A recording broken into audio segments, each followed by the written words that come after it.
Hoje o Melanger está aqui com a Aninha e suas mesas, que abriu as portas da residência dela para a gente falar sobre mesa posta. Vocês estão achando que essa mesa aqui é a mesa que a gente vai falar? Gente, vocês não têm noção do que essa mulher preparou para a gente, preparou para você aqui em mais um quadro Mesa Posta. Não esquece de assistir o vídeo até o final e se você gostou desse conteúdo, curtir, comentar e compartilhar com quem, assim como você, como a Aninha e como o Melanger, tem verdadeira paixão por uma mesa posta.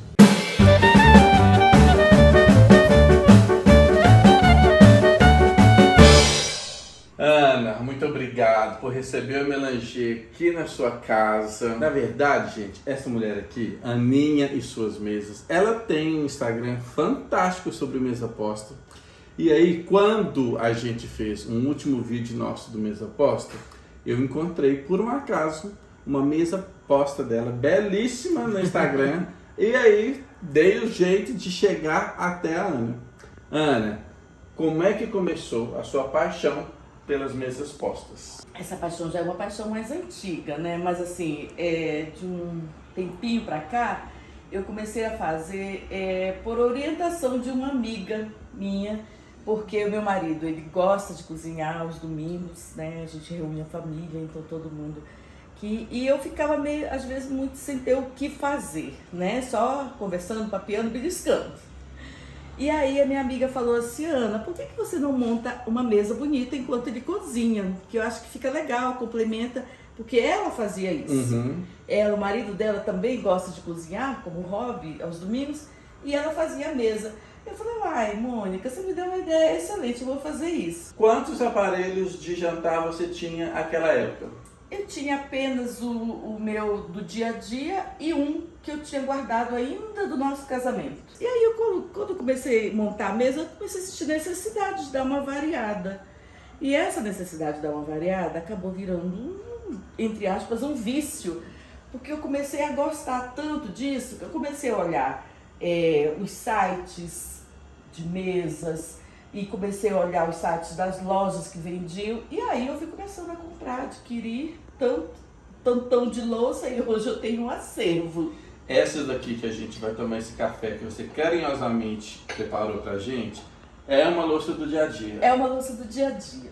Uma louça do dia a dia, ela tem também o seu lugar especial na cozinha. Com certeza, tem. Ela não precisa ser de luxo, ela não precisa ser nenhuma porcelana, né, fabulosa, mas que ela tenha uma delicadeza pro dia a dia. Hoje, a Aninha e suas mesas, são quantas essas mesas? Já contou? Não. E como é que é pra guardar isso? Acho que é uma pergunta que todo mundo te faz, né? Sim, eu divido, né, porque realmente meu apartamento não cabe tanto, então eu comecei a fazer puxadinhos, né, aqui ó. Esse armário aqui em cima, por exemplo, ele não existia no projeto da minha arquiteta, da minha decoradora. Aí eu puxei esse aí para colocar pratos. A gente fez um último vídeo, que era um vídeo que na verdade falava sobre mesa posta também e trazia uma história muito bacana. Se você não assistiu, vou colocar aqui o card para vocês, em que a Maninha Lamonier, lá de Bambuí, conta uma história de uma bacia de barba que ela herdou e que essa bacia estava quebrada em 25 pedacinhos e que foi restaurada. É uma história linda. Por que eu estou contando ela aqui? O que você faz quando uma peça de um aparelho seu quebra? Eu não gosto de peças quebradas. Alguma coisa, nem sei te dizer porquê, nem lascado, nem quebrado, nem nada. Por quê? Eu sou nutricionista. E nutricionista trabalha muito com segurança alimentar. A gente sabe que uma lasquinha num prato, alguma coisa assim, é um local onde você ali acaba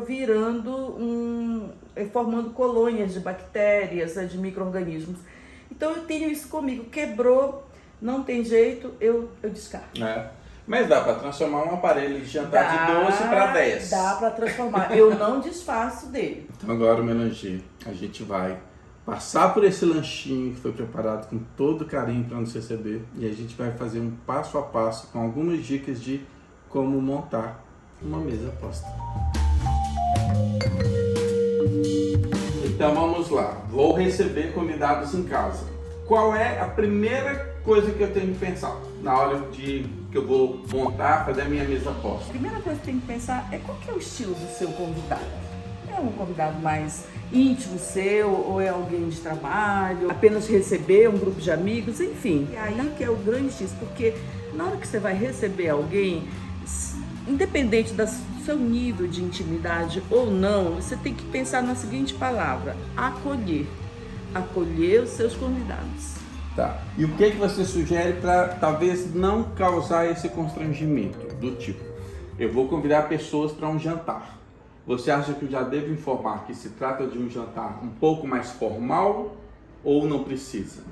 Olha, a primeira coisa que você vai fazer nesse caso é, se for formal, você vai formalizar através de um convite virtual e tal, mas você vai já caracterizar. Dali do convite a pessoa já percebe se é alguma coisa mais, menos informal. Isso, né? Isso eu tô falando de uma forma entre amigos, de repente, né? Agora, se é alguma coisa mais formal mesmo, você vai chamar seu chefe de trabalho, ou é uma reunião de trabalho, mas você quer ter esse cuidado de servir um jantar, aí a coisa é mais formal mesmo, né? Eu vou chamar um número de convidados, 10 convidados.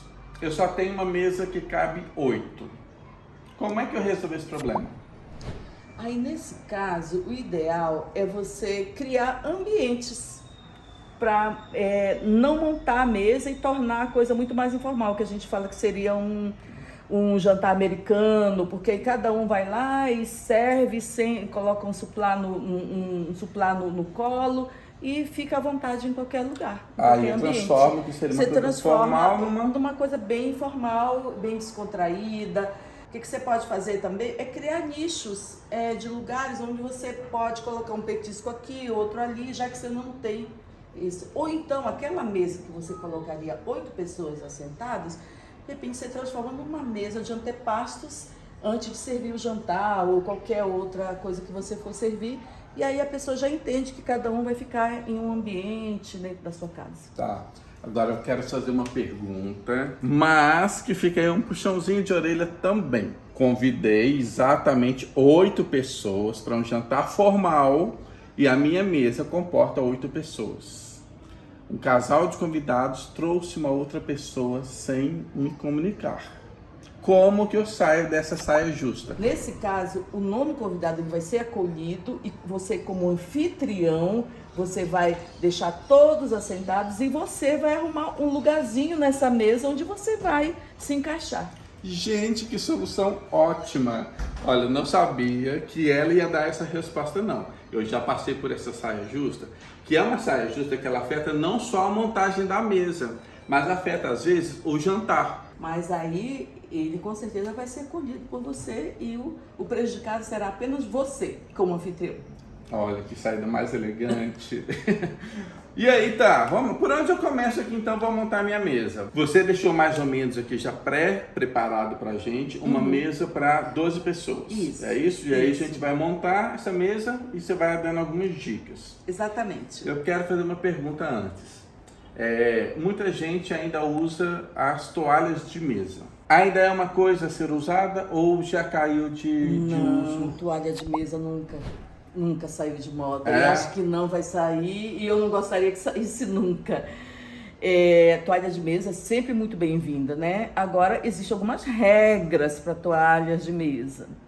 Do tipo assim, toalhas de mesa, ela comporta um suplá apenas. Jamais você deve sobrepor um americano em cima de uma toalha de mesa, entendeu? Então, essas são regrinhas. Ou é a toalha ou é o jogo americano. Exatamente. Qual a função do suplá? O suplá, ele, além dele ser o utensílio, a utilidade dele, que vamos supor, receber o prato de mesa, ele protege o próprio convidado, né, de cair algo em cima dele também, de proteger o americano, né, e fora... Ou a toalha de mesa. Ou a toalha de mesa, exatamente.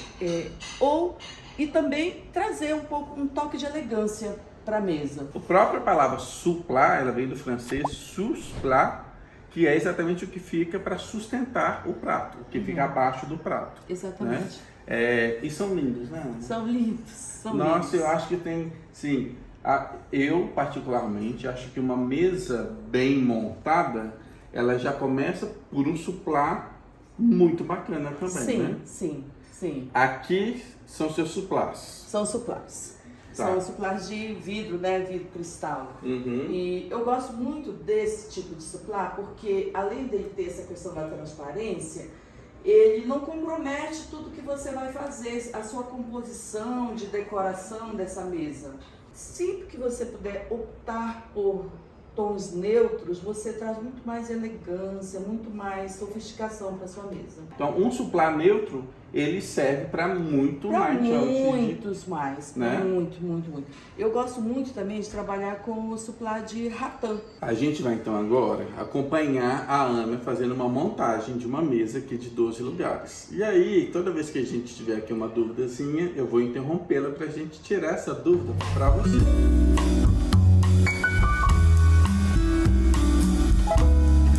Bom, então, nosso jogo americano, um supplat neutro e já o primeiro prato, que é o prato raso, que é o prato principal. Eu já deixo montado o meu prato de sobremesa? Não, na realidade, esse aqui eu usaria como prato de entrada. De entrada. E esse prato de entrada em cima do prato principal. Exatamente. Mas só se coloca na mesa posta, isso é uma coisa muito importante falar, que só se coloca na mesa aquilo que vai ser usado. Senão você cria uma situação que não é real. E até deselegante, Deselegante, né? Porque fica né? parecendo que a gente está só querendo mostrar Exatamente, o a resto sua louça é, e tal. E aham. não é isso, a mesa posta não é isso. Aí se eu quero uma entrada, uma salada, eu posso usar esse prato aqui, que ele também é um prato para sobremesa ou para uma entrada. Sim. Então vamos considerar que a gente vai montar essa mesa usando, vai ter uma entrada, Tá. vai ter uma salada. Por que que ele já fica aqui desde o início do jantar, Ana? Porque é o primeiro prato a ser servido. Pois é, mas aí vamos supor que esse prato vai vir montado da cozinha. Antes das pessoas sentarem à mesa, você já pode recolher esses pratos e levar para a cozinha para trazer montado. Esse prato aqui. Bem claro. E aí os convidados, teoricamente, vão saber que vai ter uma entrada, porque aqui junto do talher principal vai ter o talher Da entrada. da entrada. Então eu já deixo a quantidade de talheres necessárias para a minha sequência de pratos a serem servidos. Exatamente. Entende-se o seguinte, na hora que você vai arrumar, você vai entender o que é sobremesa, porque sobremesa sempre fica à frente. Uhum. E aqui são o seu talher de serviço do que vai ser degustado. A gente fala assim, nossa, eu fico com muito medo quando eu chego e tem uma mesa montada com tantos talheres que eu não sei usar. A dica é a mais fácil do mundo, que é sempre fazer o que, Ana? É começar sempre assim, ó, do lado de fora para dentro.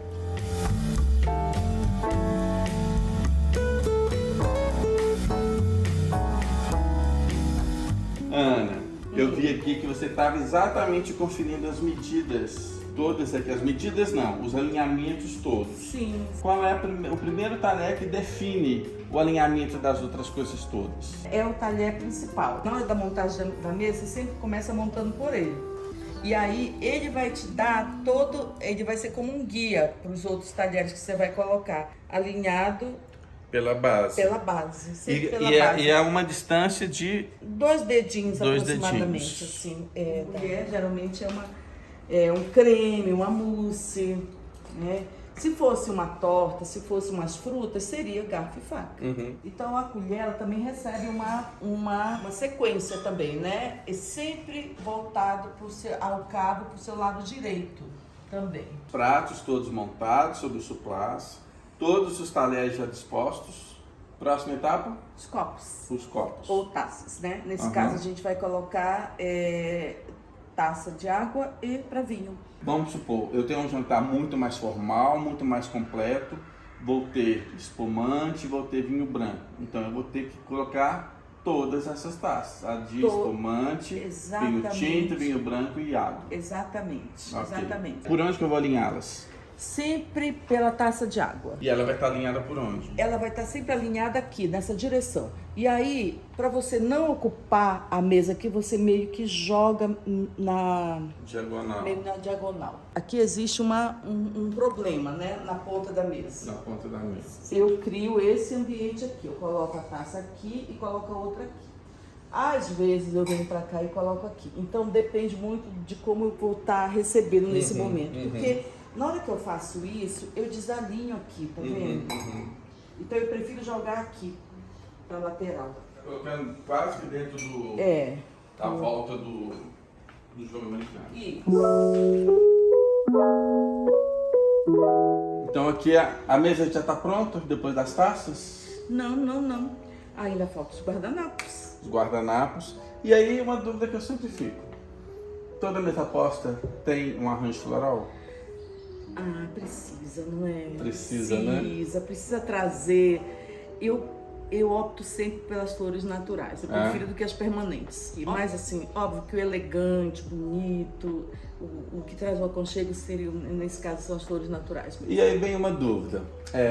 Vela ou flores? Ou vela e flores? Pode colocar os dois. Pode colocar os inclusive. dois? Uma observação em relação a velas. As velas não podem ter cheiro. Elas não podem ter perfume, porque isso pode causar um desconforto para os seus convidados. Outra coisa também que já me disseram, que o arranjo floral não pode ser mais alto que a altura do olho. De forma nenhuma, porque os convidados precisam conversar entre si.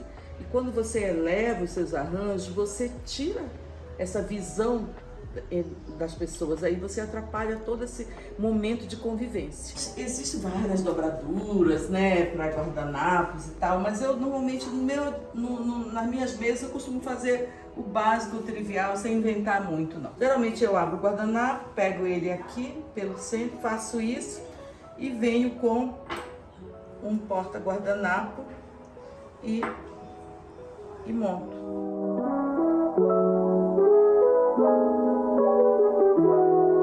Então, existem duas formas, né? Ou você pode colocar ele aqui no centro, em cima do prato, ou você pode vir e colocar ele do lado esquerdo.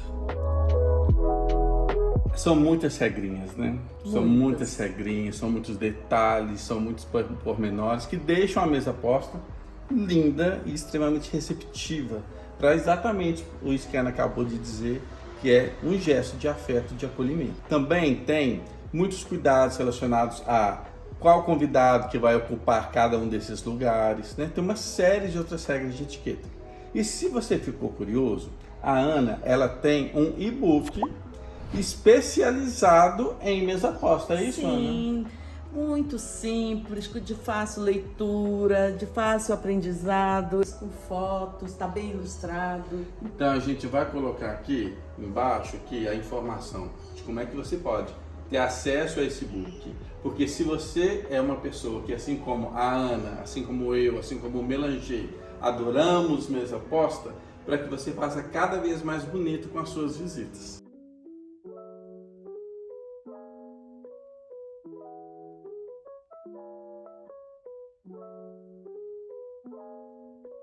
Fica aqui uma pergunta para vocês vão colocar aqui nos comentários. Como é que, se você pode determinar o lugar de assento dos seus convidados à mesa, como é que você pensaria essa lógica de distribuição dos convidados? Normalmente a gente pensa assim, vou colocar o casal um do lado do outro. Não. Sabe por quê? Porque o casal já conversa o dia inteiro, a vida inteira. Então, para que o seu jantar esteja, né, uma fruição de energia boa, de pessoas se conhecendo quando elas não conhecem, normalmente a gente reparte todos esses convidados, separa os casaizinhos todos de uma forma mais harmônica. Exatamente. Não errou. E pode fazer também assim, fazer o casal sentar um em frente ao outro. Exatamente. Porque você deixa a mesa de uma forma dinâmica e eles, de uma certa forma, estão ali, trocando olhares. Olha, e aí, então como é que eu vou marcar, Lamoni? Ou você pode fazer a indicação quando os convidados forem para a mesa, ou olha essa delicadeza aqui. você tem um artifíciozinho chamado placement, que é um lugarzinho onde você pode escrever o nome de cada um dos convidados e já deixar indicando onde cada um deles vai se sentar.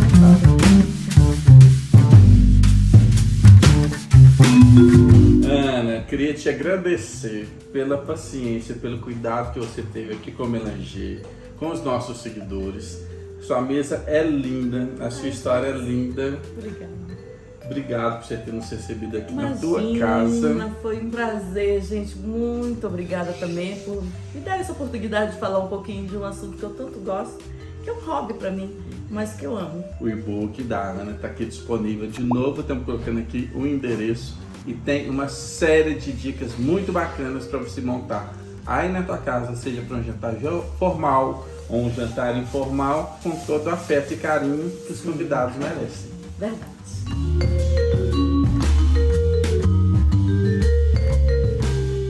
Uma mesa posta para mim é um lugar que você constrói memórias, que é um lugar que quando você monta uma mesa, não é só para você mostrar a sua louça bonita, nem nada disso. É para você acolher, é lugar de acolhimento, é lugar de carinho, de amor. Porque ao montar uma mesa, você está fazendo o quê? Você está recebendo o seu convidado ou a sua família de uma forma carinhosa, calorosa e cheia de amor.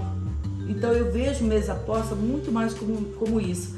E eu tenho certeza que lá no futuro, depois que eu partir dessa, os meus filhos lembrarão sempre de mim ao sentar numa mesa posta, porque eu construí essa memória com eles, de montar sempre uma mesa.